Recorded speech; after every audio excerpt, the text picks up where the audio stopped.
Good Hi, morning. everyone. Good morning. Hi, Kayla. Hey, welcome back. Yes, welcome back to Be Well Live. For those of you who are with us for the first time, Kayla and I work at Family Service of Rhode Island and are part of the healing department there. And here we are again. It's a Wednesday on Facebook as part of our Be Well information series. And that's where we come on and we stream and we talk to all of you about wellness related topics and also about how we're all coping with the COVID-19 crisis. Family Service of Rhode Island has been serving Rhode Islanders for over 125 years. We have a variety of different services, including telehealth counseling. And now more than ever, we say this every time we're on, it's really important to focus on our mental health just as much as our physical health. And Family Service, we're here to help you with that. And we're not only just on Facebook, we're also on YouTube. That's So if right. you're not a Facebook user, you can find us and our series after they go live on YouTube as well. So share on both of the platforms. My That's my first message today is about the taking that moment to share this with your friends. We come together today and every other Wednesday to discuss and support our overall wellness and well-being. And we wanted to take a moment to ask you to share this information so it can get to, get out there to as many people as possible about being well during COVID-19, but also beyond that. How do we really look at kind of well-being? Now more than ever, it's so important if you're struggling or someone else is struggling, a loved one struggling, to reach out. We've spoken about this so many times. One of the reasons for us being here every week is to really destigmatize mental health treatment and help people to get access to this service if they need it. Right now, we're under such a tremendous amount of stress as a community, and that can really impact us in ways that it might not have before. So, remembering that this is, just like Sarah said, this is a mental health issue, just like it's a physical health issue during COVID-19 and beyond. And we want to be here every other Wednesday to talk about well-being and being well during this time. And today we're talking actually about a very important topic, which we've been wanting to talk about for some time now, and that is how to talk to children and youth about racism and oppression. Across the country, we are seeing people speaking up. We're seeing protests in response to the killing of George Floyd, Breonna Taylor, and so many other people of color who have been killed as a result of police brutality. So there are calls for justice that are happening across our entire country. With all of the protests and these calls to actions, we're hearing from many parents who are wondering about how they can talk to their children about racism. Um, and a lot of parents are also asking questions and wondering how they can not only start that conversation, but how they can help to be anti-racist as both individuals and parents and set an example for their children. Um, Many parents don't know where to start or how to talk about this, and they're wanting to know, how do we teach our children to recognize racism and oppression? So I do want to acknowledge that Black parents have always have been having to have these conversations with their children, as these conversations for them are essential to help their children navigate, cope, and live in a society where they are faced with racism and oppression on a daily basis. For white parents, it is essential that we're able to acknowledge the privilege that we have for just being white and that we work hard to actively be anti-racist, and that we also actively work to help our children understand racism and what it means to be anti-racist. And we can do that in a developmentally appropriate way, but also in a very direct and thoughtful way. Explaining racism to children is necessary and essential for all families of all races and ethnicities. Yes, and to help us with these conversations today, we have two guests joining us. So I want to welcome Kinzel Thomas and Nirva LaFortune. Welcome to you both. Hello. Both coming on the screen. Yes. Good morning, Kayla. Good morning, Sarah. Good Good morning. morning. Good morning. Hi, Councilwoman. Councilwoman. So First, I'll start with Kinzel. Kinzel is a licensed clinical social worker who works at FSRI as part of our health department. He is also the co-chair of FSRI's Equity and Justice Committee. Kinzel is also a member of the Providence School Board and a member of the Community Police Advisory Committee in Providence. Thank you for being with us, Kinzel. Thank you for having me. Thanks. And then I want to welcome our Councilwoman Nirva LaFortune. So she is joining us. She's the Assistant Director for the Scholars Program and a Diversity Initiative at Brown University, and is also a member of the Providence City Council representing Ward 3. Also a great supporter of FSRI, so thank you. And she's participated in developing 2 high schools in Providence and has been on the board and was on the board of the first dual language charter school in Philadelphia. And overall, her mission is really helping educators and leaders. She's been 14 years in higher education, focusing on narrowing the gap so that all students have equal access and access to success. So thank you for joining us, Councilwoman. Thank you. So we're really hoping that during this segment, we can give parents some tools to be able to not only start a conversation about racism with their children, but to make that conversation ongoing and to find ways to be active in this. So Councilwoman, so you are a parent, you've been involved in education for many, many years. What advice can you give parents about starting this conversation? So we know kids are learning about racism, whether parents talk to them about it or not. And we also know that this conversation looks very different for white parents than it does for Black parents. So what would you say to parents watching right now about how to start this conversation? Well, there are a couple of things. One, I don't know that I can necessarily say with confidence that all kids are learning about racism. Mm-hmm. I think, there are people who have the privilege to live in a bubble and can look at things from a very kind of like abstract lens. And if it's not close to their home, then they don't necessarily have to be connected to that issue.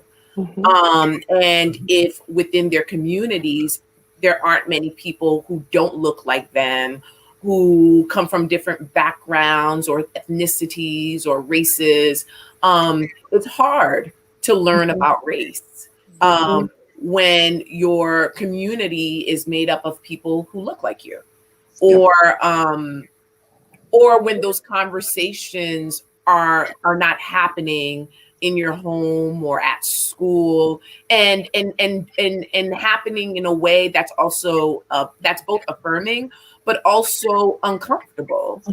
Because when you speak about racism, you're speaking about truth.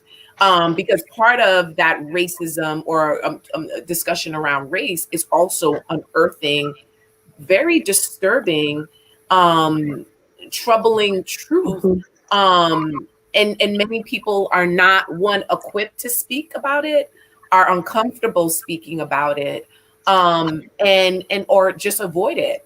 For me, it is a difficult conversation because I have 2 children. I have a young beautiful black male son who's turning 18 in September, and I have a now 10-year-old daughter.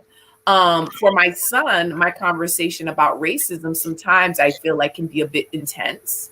Because as I speak about race, I also have to talk to him about the things that he has to do to protect himself so that he can stay alive. Like last night, I'll give you an example.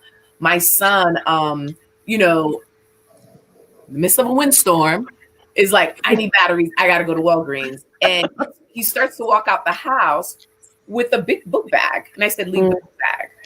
He's like, why? It's just a book bag. And I'm like, leave the book bag. I don't want you walking inside the store and then someone assumes that you're stealing something. And so it's like this back and forth. I don't understand why I can't bring a book bag, because I'm making sure that nothing happens to you and that no one has a reason to call the police. And if the situation escalates, I just want to avoid that. And so and even for my daughter, she is sometimes a bit more comfortable having these conversations with me because she asks questions. She's very aware of her surrounding. She notices that all her friends don't look like her. Sometimes she's the only Black person on the bus because of the community we live in. And so there are a lot of questions that come up. And she's also someone, we were at a park right in our community, and a group of kids said to her that she can't play with them because her skin is not light like theirs in our own community. And so it's interesting how we have these conversations and we see people posting and advocating and going to these protests downtown, and we're working in solidarity, but people are not having these deep conversations. So it's very challenging. And I think for me, like I'm reading right now for work. So you want to talk about race, or reading how to be anti-racist, or how stereotypes how stereotypes affect us and what we can do. I even as a Black woman have to educate myself so that I'm able to speak to my own children about race. And so it's a challenging conversation, but we all must figure out how to have it and seek support in doing so. Yeah. Thank you, Councilwoman. And I think that's one of the reasons why, and 30 minutes on Facebook is not going to get us where we need to be. But this idea of reminding parents and bringing this to the forefront to start, because this could be uncomfortable, or many parents avoid this. So that's why we're having you both on today, and we're really grateful. Kinzel, do you want to add something? Yeah, I was just going to add, embracing your children's curiosity may be a really good place to begin. As parents, it's easy for us to either ignore or discourage the conversation about race with our children. And so thinking about what type of message does that send to our children, we take that approach. Are we now sending the message that speaking about race is taboo, or it's not a conversation that we need to have? These are the type of conversations that I'm having within the inner circle of adults that I engage with. Being able to sit with feeling uncomfortable about the topic of race with your child. And I think it's important for parents to understand that it's okay if you don't have all the answers in that moment. It's okay if you don't have the answers to all your children's questions, but you want to certainly open up that door and keep the door open for your child to continue to come back to you and want to have conversations with regards to race. I also wanted to mention and this is kind of piggybacking on the Councilwoman's comments as well. This is a teachable moment for us. This could be an opportunity for families who don't have conversations with regards to race, who do live in a bubble, to begin to have open and honest conversations. And so, I would encourage parents to take advantage of the moment that we're in, and you could turn this into something that's long lasting in your household. I remember growing up, my grandmother used to tell me that a parent is a child's first teacher. And so, if we're going to stick with that kind of approach, then it's important for parents to step into that realm of feeling uncomfortable, to have the conversations with your children, because ultimately in doing so, you are preparing them to go into the world and be able to handle these moments that could possibly arise with regards to race and racism. Well, and I want to thank both of you, because I think, two things that came out of that was that we have to be uncomfortable, that there's productivity in being uncomfortable. And if we're uncomfortable, we don't close the door on the conversation. And that we have to be looking at our own biases, because it's grown really early, right? And as parents, we have our own sets of our understanding of the world. And that doesn't mean that it's set in stone and we can't look at it, we can't address it, we can't learn something different. And I loved what both of you said, which is we just have to keep learning, and we have to be having these open conversations.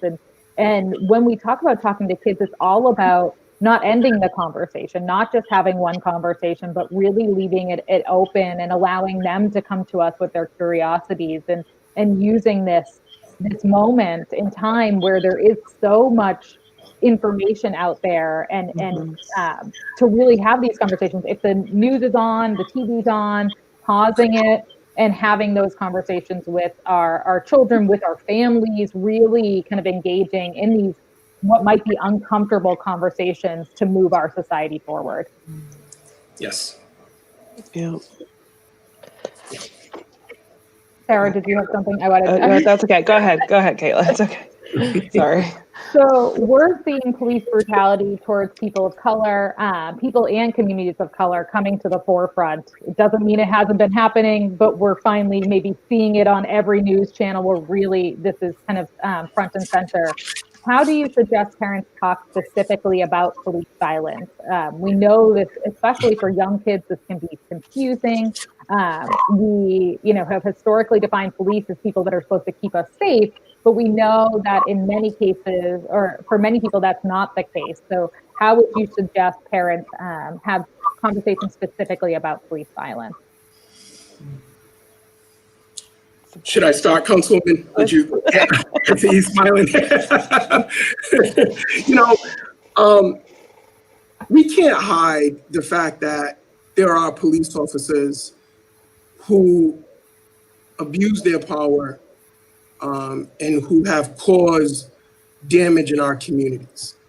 And so certainly it's important to acknowledge the fact that there are police officers who have harmed us, have killed us, have inflicted damage upon our communities.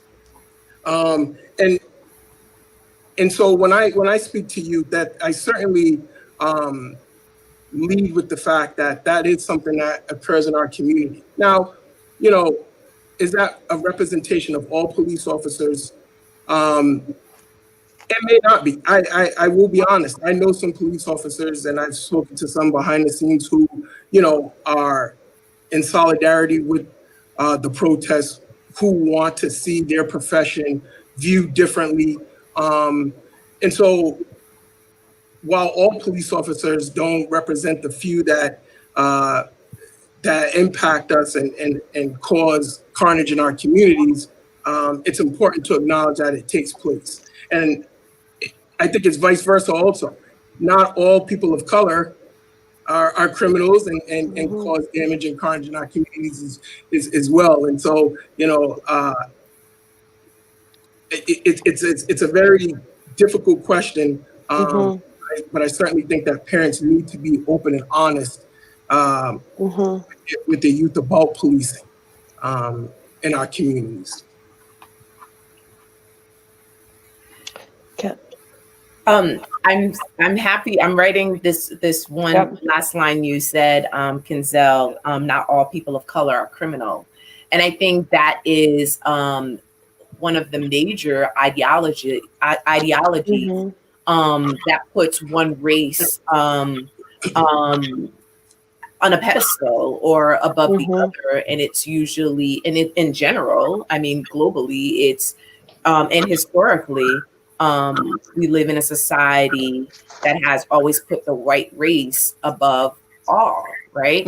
And so people develop these misguided mentalities about individuals based on these on this assumption or ideology. And part of it is the way our media frames communities of color, movies we watch, where we constantly see community of colors being portrayed in a light that they're criminals. But it's interesting how we can do that for communities of color, and we build these ideologies, we develop these ideologies, but yet you can watch a movie where like Breaking Bad, right? Yeah, right? That's a great example. So you have a show, like a series like Breaking Bad, this guy who's like a teacher, right? And he becomes this major like meth deal. Like not only is he like making the meth, he's selling the meth.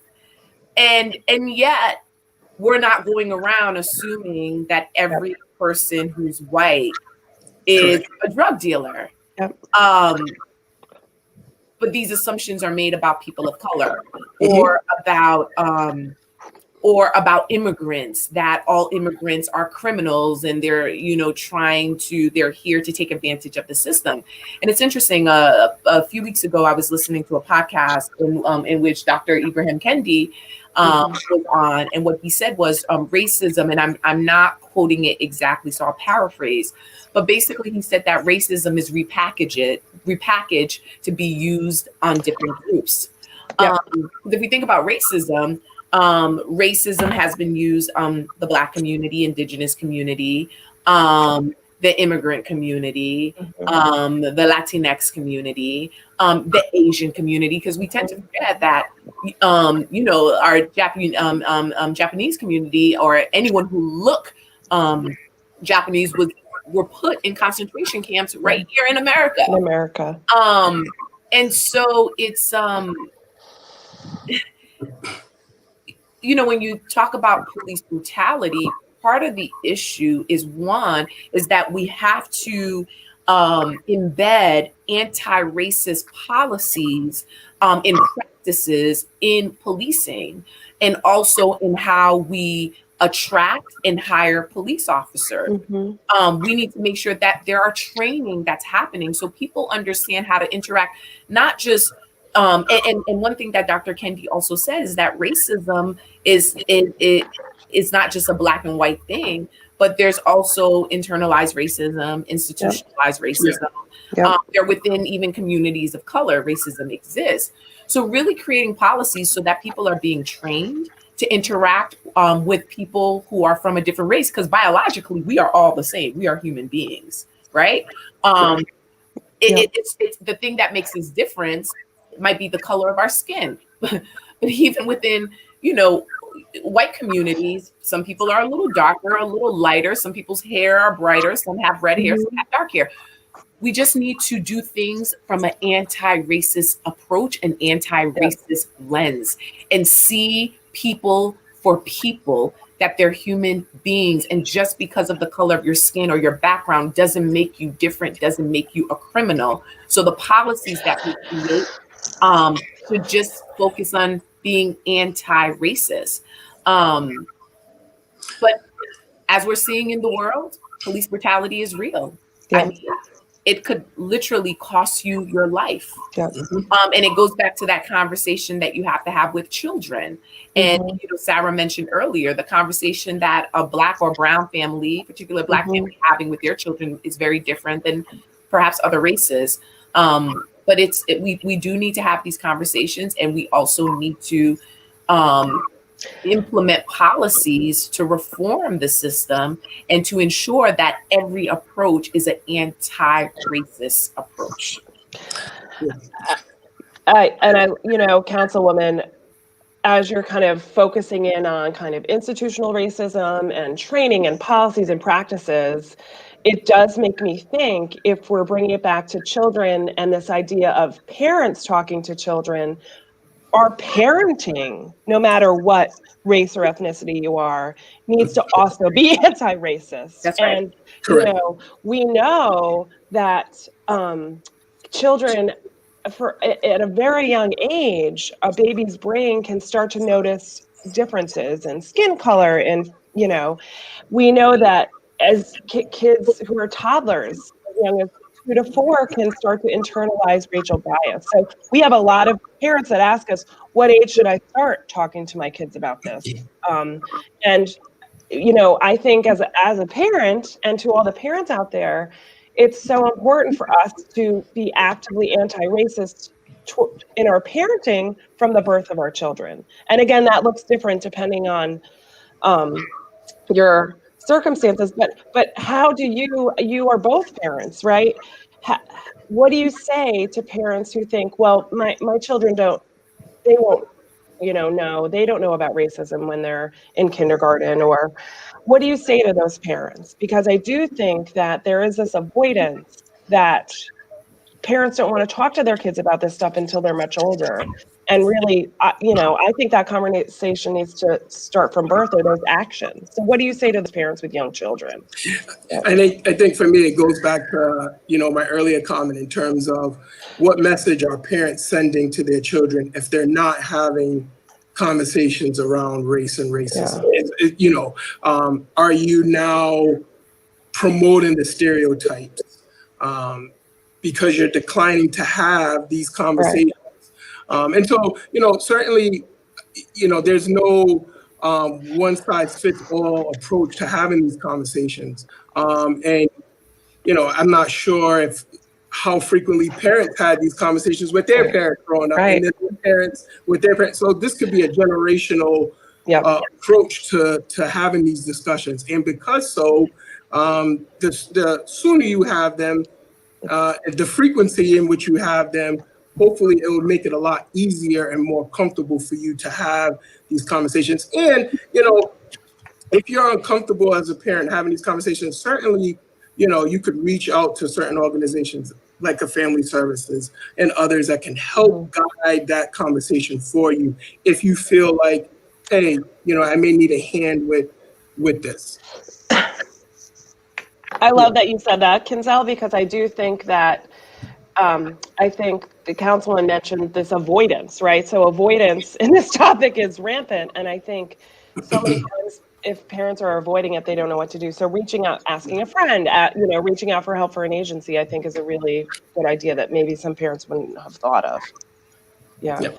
And if I could just add one other thing to the councilwoman's point with regards to training for law enforcement. I think she nailed it when she made that comment about training. And certainly that's a huge area where that needs to be addressed, and policies need to be put in place where police officers receive training on an ongoing basis, right? As maybe a part of their stipulation for their job.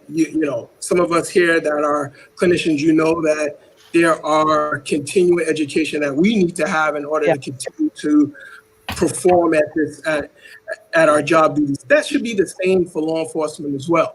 And so when the councilwoman mentioned having ongoing trainings, I agree with that completely. I think that's something that should certainly be implemented. So Sarah, kids are not born racist. Racism is something that is taught, right? Yep. So, in order for people to raise their kids to be anti-racist, the only way you could do that is to engage and have those conversations early on. Mm-hmm.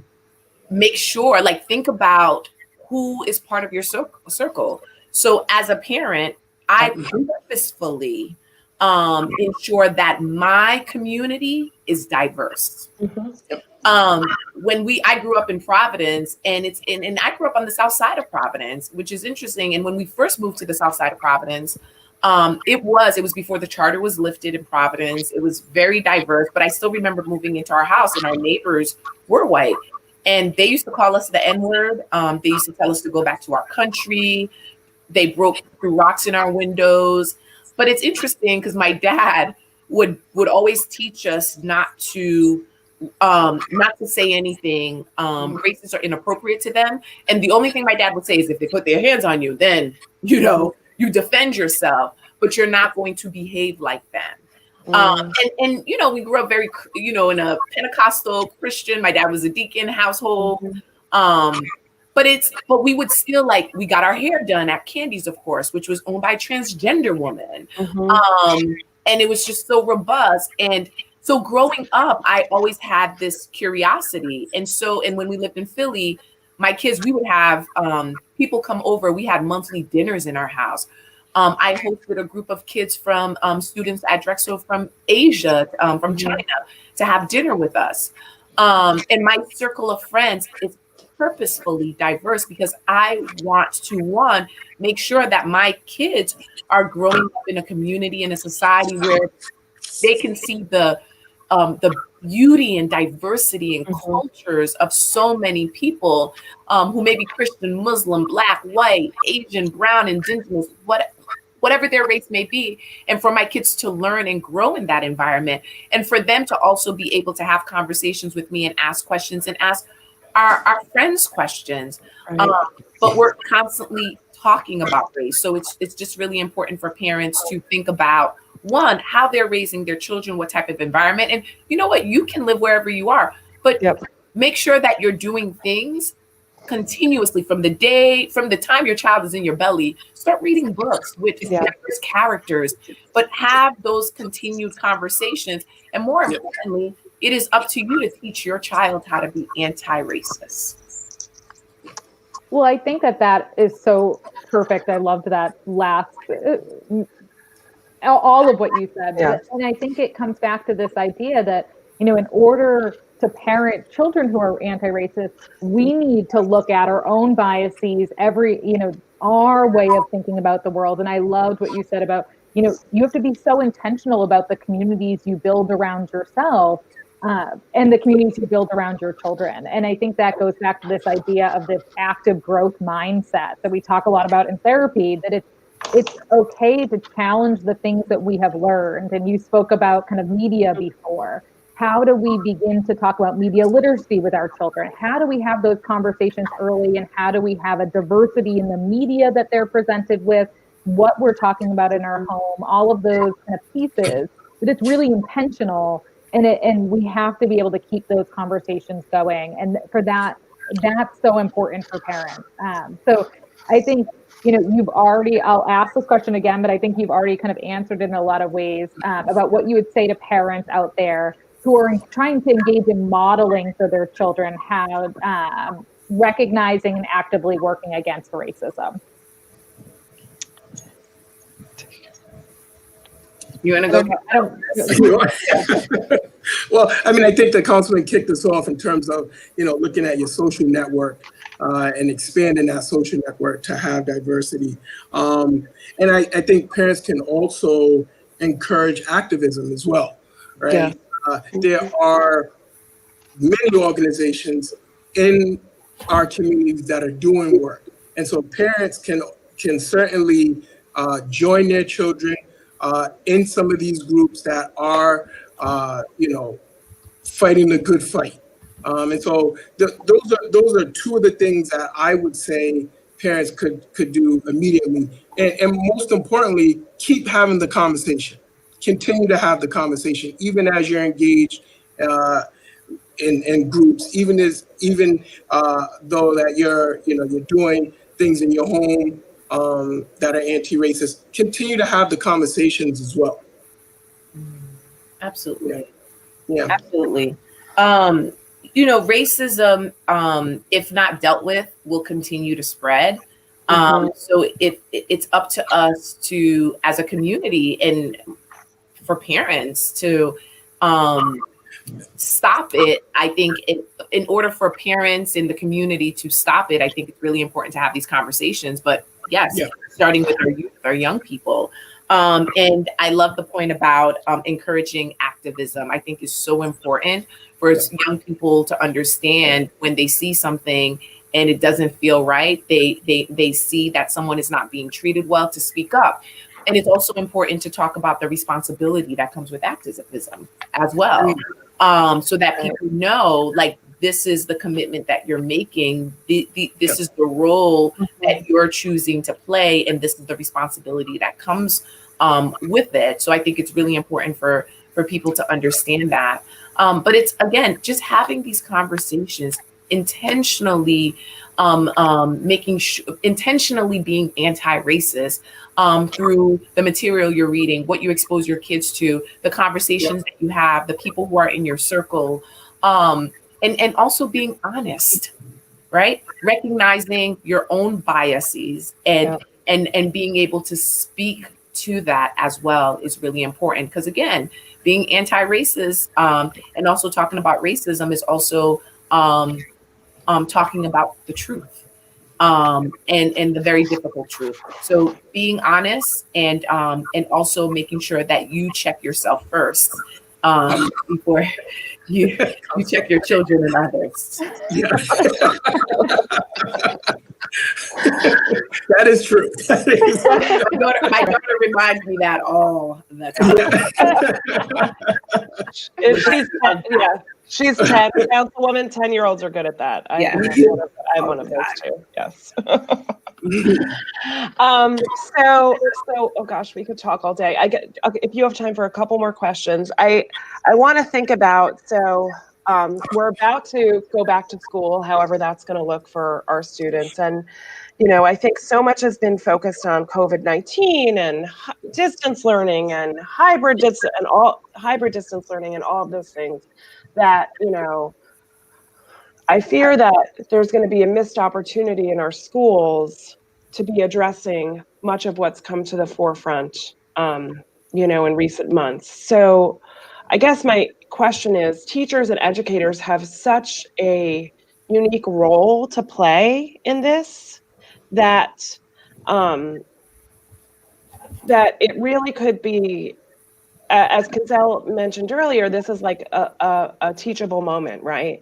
And I think when you think about teachers and educators, this really could be a way for them to start being more active in bringing up and helping students navigate these conversations and all the action that is happening. So when you think about teachers and educators playing a role in promoting anti-racism,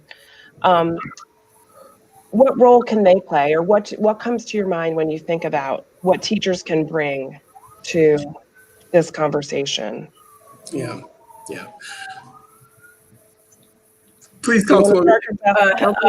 Thank you.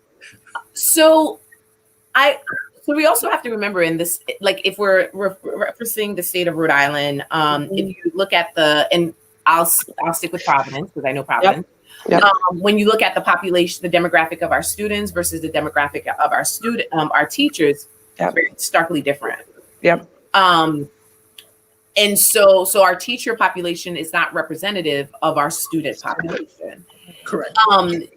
And again, we spoke earlier, even adults need training on how to speak about racism. And that conversation is difficult for everyone across the board.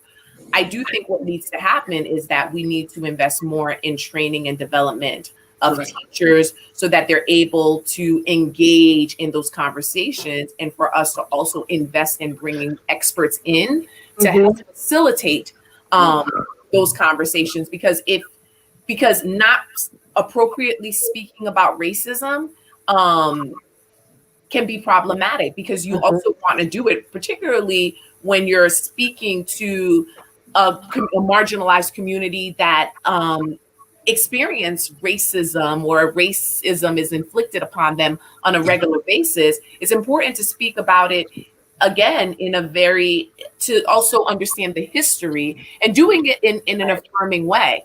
Because when we talk about even like Black history, like it was so funny, I was talking to my daughter about Black history. She was like, oh, we learned about Black history during Black History Month. And I'm like, Black history is world history. It's American history. It should be taught every day in school. It's important, and for us not just to talk about people being enslaved or the oppressive history, but also talk about the Haitian Revolution, how a Black nation was able to beat the greatest army in the world, or to talk about Harriet Tubman and how she was bad. Sojourner Truth. I mean, these women were, and Sojourner Truth, wrote this piece, gave that speech, "Ain't I a Woman?" basically challenging what feminism looks like and what it means. And then, Harriet Tubman. I mean, to think about all these people, this tiny woman led to freedom, and then all the roles that she played in our American history is so powerful. Our kids need to learn that. And then you have this conversation about race and how, look at the accomplishments, look at how various groups have contributed to our communities and our society, but yet we still have these assumptions about them. And ask questions, because it should be an open-ended conversation, so that students, it's not just a lesson in someone speaking, but it's an opportunity to engage in a dialogue about how racism impacts people, how it's misguided, are misguided, and how we're also not teaching truth. Yeah, we have a long way to go with that. And I would just add, for teachers and for educators to get the community involved as well, to get the community in the classroom to help facilitate these conversations. While teachers may feel uncomfortable with addressing these topics, there are certainly members of our communities who could come in and help facilitate these conversations. And so when schools open up, we don't know what it's going to look like, but certainly having the community's voice in the classroom, I think will certainly go a long way, particularly for school districts that are looking to close the gap between the population of students and those that are teaching them. Yeah. And I think also, now that I'm thinking about a little bit deeper, addressing the social emotional supports for students as well inside of the schools, right? Because again, if we're not looking at providing social emotional supports for students while they're in school around race and racism, what message are we sending, right? Educators and teachers want to create an environment within their classrooms where students can open up and talk about race and racism. And it can start with the teacher, but it can certainly also include the school social workers or outside agencies that work with the schools. And so we really need to continue to make investments in social emotional learning as well, because that will help our students, it will help our teachers, and ultimately it will help our community in the long run. That's right. Can I just add to Kinzel? Thank you for saying that. I actually put a resolution to increase social emotional support and services in our schools, and also eliminate school-based resource officers, because another issue is that we're criminalizing our kids. And so kids go to school to learn, and we never talk about the issues that actually cause these types of behaviors. And so we need to address the root of the problem. And so in terms of talking about race and using the community, our community is rich with resources.